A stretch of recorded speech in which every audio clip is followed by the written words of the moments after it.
How బిడ్డ పక్కా అయ్యేనా? అప్పట్లో గిట్లనే చెప్పి ఎగ్గొట్టిండ్రు. నాకు డౌటే. అబ్బా నియంగా మాఫీ అయ్యానా అంటే నాకు 1,00,000 రూపాయలు మిగిలినట్టే. హే నాకైతే 1,80,000 కాకా. చా మా ఓడు చెప్తా కూడా ఇంట్లే లోన్ తీసుకుందాం రా అంటే ఎవడు కడతాడు వద్దు పో అన్నాడు. ఇప్పుడు చూడు ఎంత ఫాయిదా కాబట్టే అని ఊరి రచ్చబండల కాడ చర్చలు నడుస్తున్నాయి. ఇంతకు సర్కారు ఏం చేస్తుర్రో? ఎలక్షన్లు అయిపోగానే వ్యవసాయం మీద నజరేసింది సర్కారు. రైతులంతా తిప్పల పడుతున్నారు బ్యాంకు లోన్లు చేయబట్టికే. పాత గవర్నమెంట్లు ఏళ్లకేళ్ళు ఊరిచ్చి ఉబ్బిచ్చి కొంతే మాఫీ చేసే వరకు అప్పుల కుప్పంతా అట్లనే ఉన్నది. పాతయి సుక్త చేస్తేనే కొత్త ఇస్తామని బ్యాంకులు కండిషన్లు పెట్టబట్టే. పాస్బుక్లు చేతికి రావాలన్నా లోన్లు కడితేనే. అందుకే హామీ ఇచ్చినట్టే 15 ఆగస్టు లోపల 2 లక్షల రుణమాఫీ పక్కా చేయాలనే జిద్దుతోటి ఉన్నది సర్కారు. ఎందరు లోన్లు తీసుకుండ్రు, ఒక్కొక్కరు ఎంత తీసుకుండ్రు, మొత్తం ఎంత పైకం కట్టాలనో లెక్కలు తీయురని ఆఫీసర్లకు ఆర్డర్ వేసిండు సీఎం సారు.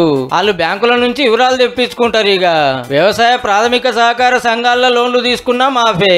డిసెంబర్ 7 నాడు కాంగ్రెస్ గవర్నమెంట్ వచ్చింది. ఆ లోపటున్న బాకీలే కడతారన్నట్టు.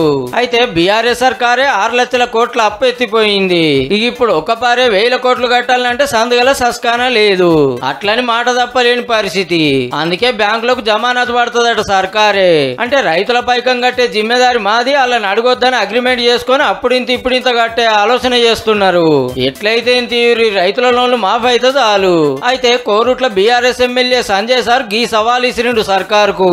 13 హామీలు 6 గ్యారెంటీలు అది చేయండి. హరీష్ రావు గారు కాదు, మేమున్న 39 మంది ఎమ్మెల్యేలు కూడా రాజీనామా చేస్తాం. అగో మోదాలు రుణమాఫీ చేస్తే చాలు రాజీనామా చేస్తామన్నోళ్ళు ఇప్పుడు మొత్తం హామీలు కలపబట్టి అది అయ్యేటట్టుంది. కాబట్టి కొత్త కథ ముంగటేసుకుర్రా ఎట్లా?